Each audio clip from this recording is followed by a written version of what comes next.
स्वागत है मेरे एक नए वीडियो में। अगर आपको शिवाजी मूवी और लकी भास्कर जैसी मूवी पसंद आई है तो इस मूवी की कहानी भी आपको जरूर पसंद आएगी। मूवी का नाम है शक्ति थिरुमगन। क्या है इस मूवी की पूरी कहानी, आइए बताते हैं। कहानी शुरू होता है 1989 से, जहाँ पे आश्रम में एक औरत का मौत हो जाता है और पुलिस वाले जब चेक के लिए जाते हैं तो वो देखते हैं कि उस औरत का कोई रेप करके मर्डर कर दिया है और उस औरत का एक छोटा बच्चा भी है। पुलिस वाले जब इस केस को छानबीन करते हैं तो पुलिस वालों के पास अभयंकर नाम का एक बिजनेसमैन का कॉल आता है और वो कहता है कि अगर तुम इस केस को सुसाइड बताकर उस बच्चे को ठिकाने लगाओगे तो मैं तुम्हारा प्रमोशन करवा दूंगा। और पुलिस वाला मान जाता है। तो पुलिस वाला जो उस बच्चे को एक कचरे फेंकने वाली जगह पे रख देता है। उसके बाद कहानी 2025 में आता है, जहाँ पे हम लोग किट्टू नाम का एक ब्रोकर और उसका साथी मारन को देखते हैं और ये दोनों एक ऐसे एजेंसी चलाते हैं जो सरकारी काम को पूरा करता है और साथ ही वो गरीबों की मदद भी करता है। वहीं दूसरी तरफ अभयंकर को देखते हैं जो कि और भी बड़ा बिजनेसमैन और पावरफुल आदमी बना है और इसी के पास किट्टू जो है पहले काम करता था। और एक दिन किट्टू के पास काम करने वाले का बच्चा जो है पानी में डूबकर मर जाता है,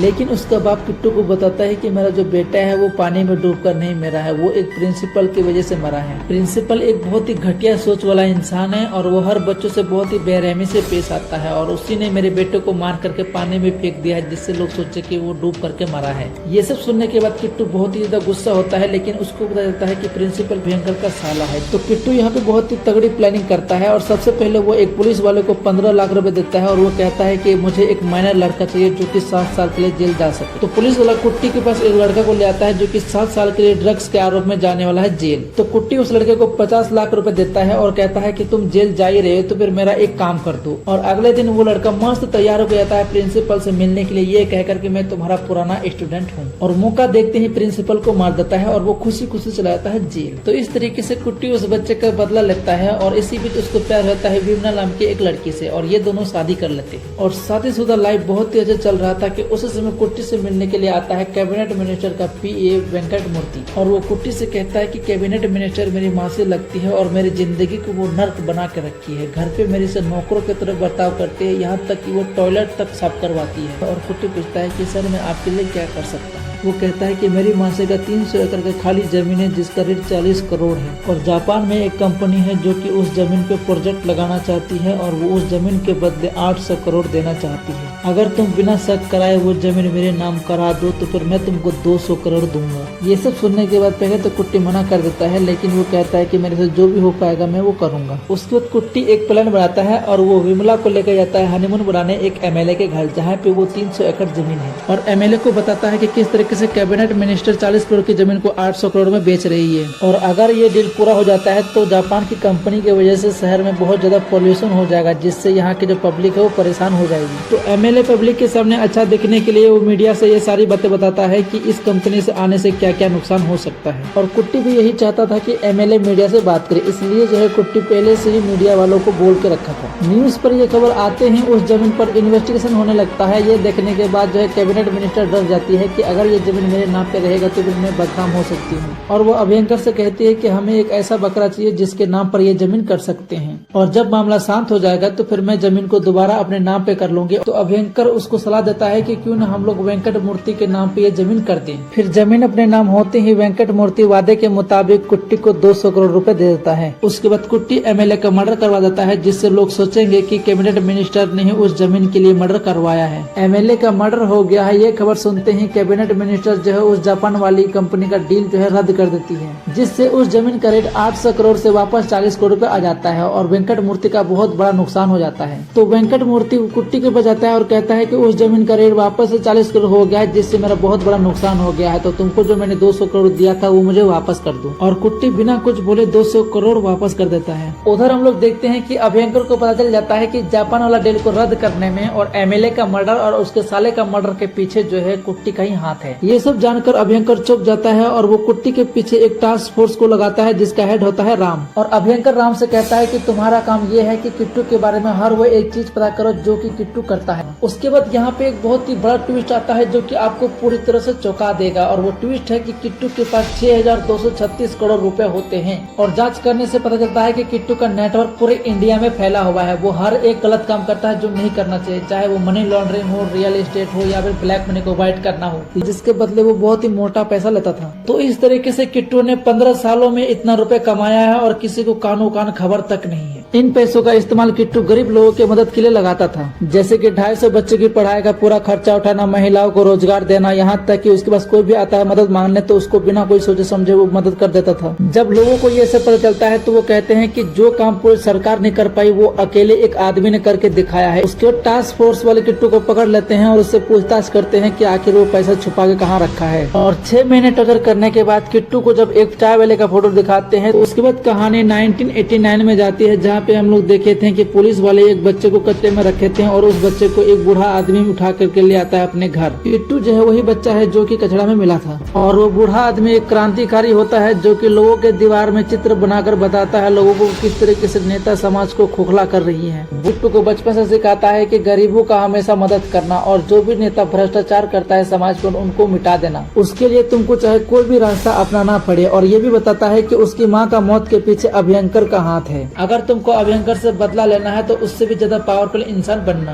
कुछ सालों बाद वो बूढ़ा आदमी मर जाता है और किट्टू अकेला हो जाता है तो वो डिसाइड करता है कि मुझे अभयंकर से बदला लेना है। तो वो जाता है अभयंकर के घर और उसके घर में छोटी मोटी नौकरी करता है। उसके बाद राम कुट्टी को समझाता है कि अगर तुम पैसे के बारे में नहीं बताओगे तो तुम सारी जिंदगी जेल में ही सड़ोगे, तुम बाहर कभी नहीं आ पाओगे। ये सब सुनने के बाद कुट्टी बताता है कि पैसा जो है कचरे के ढेर में छुपा हुआ है और जब इन सारे पैसों को जोड़ते हैं तो कम से कम 6000 करोड़ के आसपास पैसा है। तो उसके बाद अभयंकर कुट्टी के पास आके कहता है कि तुम बचपन से मेरे को मारने की तैयारी कर रहा है ना, लेकिन तुम्हारे जैसे हजारों आदमी भी आ जाएंगे तो मुझे छू भी नहीं पाएंगे, तुमको मेरी ताकत के बारे में अंदाजा नहीं है। तो अभयंकर अपना पॉलिटिकल पावर यूज करके कुट्टी के ऊपर 169 केस डाल देता है धोखाधड़ी और गैर कानूनी काम करने का, जिससे जिंदगी भर कुट्टी कोर्ट कचहरी का चक्कर लगाता रहे। लेकिन कोर्ट उसको बेल दे देती है एक शर्त पर कि हर दिन वो पुलिस स्टेशन आके अपना हाजिरी देगा। और किट्टू जब जेल से बाहर आता है तो मारन कहता है कि समाज में हमारी बहुत बेइज्जती हो रही है, हमें ये काम नहीं करना चाहिए था और मारन बहुत पछताता है। तो किट्टू समझाता है कि इस देश में छोटे नेता से लेकर बड़े नेता तक हर कोई जनता का पैसा ही लूट रहा है, हम लोग ऐसे ही नेताओं को लूटे थे, इसमें हम लोग गलत क्या किए हैं। और वो अभयंकर के पावर के बारे में बताता है कि अभयंकर कोई भी नेता नहीं है, फिर भी वो इंडिया में बैठ करके विदेश को भी नचा सकता है और यहाँ तक कि कैबिनेट मिनिस्टर भी उसके नीचे ही काम करती है। उधर हम लोग न्यूज में देखते हैं कि अभयंकर जो है वो प्रेसिडेंट बनने वाला है। ये देखकर कुट्टी डर जाता है कि वो सत्ता में नहीं था तो इतना पावरफुल था, अब जब वो प्रेसिडेंट बन जाएगा तो और भी इतना पावरफुल हो जाएगा और वो देश को ही बेचकर खा जाएगा, जो कि मैं कभी होने नहीं दूंगा। और वो कसम खाता है कि एक हफ्ते के अंदर अभयंकर की सच्चाई को सामने लाकर उसको बर्बाद कर दूंगा। उधर ऑफिसर राम को पता चलता है कि किट्टू से जो पैसे पकड़ा था वो पैसे पूरे नहीं है, तो वो जो है 2 पुलिस वालों को किट्टू के पीछे लगाता है। तो किट्टू अभयंकर से बदला लेने के लिए बहुत ही तगड़ा प्लान बनाता है, लेकिन उसके लिए चाहिए उसको पैसे। और यहाँ पे हम लोग देखते हैं कि किट्टू ने जो है बिटकॉइन में पैसे छुपा के रखे थे। जब वो बिटकॉइन को एक्सचेंज करता है तो उसको मिलता है 200 करोड़ और वो 3 लोगों को हायर करता है उस प्लान को पूरा करने के लिए। नंदनी, दिलीप और विघ्नेश ये तीनों से कहता है कि अगर तुम लोगों ने मेरा काम कर दिया तो तुमको बहुत सारा पैसा दूंगा और साथ ही तुम सबको विदेश में सेट करवा दूंगा। उधर हम लोग देखते हैं कि अभयंकर के प्रेसिडेंट बनने से पार्टी के कुछ लोग नाराज होते हैं। वो कहते हैं कि अभयंकर एक बिजनेसमैन है और वो पार्टी से हमेशा बाहर ही था, तो वो अचानक पार्टी में क्यों आ रहा है। तो अभयंकर यहाँ कुछ बताने लगता है और इसके बातों से पता चलता है कि ये जो है देश को बर्बाद करने वाला है, जिससे गरीब और भी गरीब हो जाए।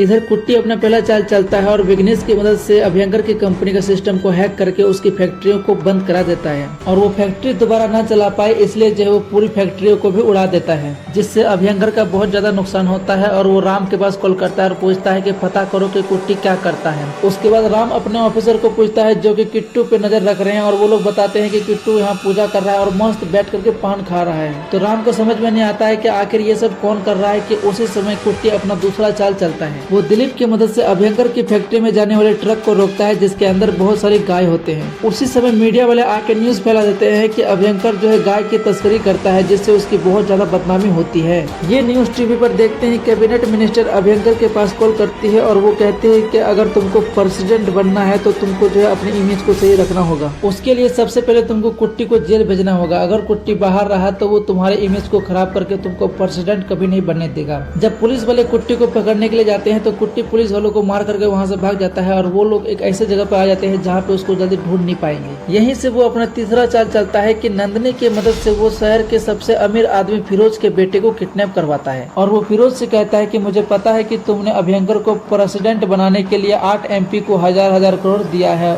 लेकिन मैं चाहता हूँ कि अभयंकर प्रेसिडेंट ना बने, उसके बदले तुमको तुम्हारा बेटा मिल जाएगा और 8000 करोड़ जो खर्चा किया है वो भी वापस मिल जाएगा। ये कहने के बाद कुट्टी फोन काट देता है और फिरोज अभयंकर के पास कॉल करता है और उसको कहता है कि चाहे कुछ भी करो मेरा बेटा वापस चाहिए। तो अभयंकर राम की मदद से कुट्टी तक खबर पहुंचाता है कि अगर उस लड़के को छोड़ दिया और प्रेसिडेंट बनने दे दिया तो उसको 8,000 करोड़ और साथ ही विदेश में सेटल करा देगा। लेकिन कुट्टी नहीं मानता है और वो फिरोज के बेटे को मारने का धमकी देकर फोन काट देता है, जिससे फिरोज बहुत ज्यादा परेशान हो जाता है। उसके बाद कुट्टी एक बहुत ही बड़ा खुलासा करता है। दरअसल कुट्टी पिछले 15 सालों में अभयंकर के खिलाफ सबूत इकट्ठा कर रहा था और इन सबूत को वो पब्लिकली लीक कर देता है, जिसके बाद लोगों को पता चलता है कि अभयंकर ने कोई छोटा मोटा स्कैम नहीं किया, बहुत बड़ा स्कैम किया, टोटल 68 लाख करोड़ का। ये खबर आते ही पूरा हाहाकार मच जाता है और उसको प्रेसिडेंट बनने से रोक दिया जाता है।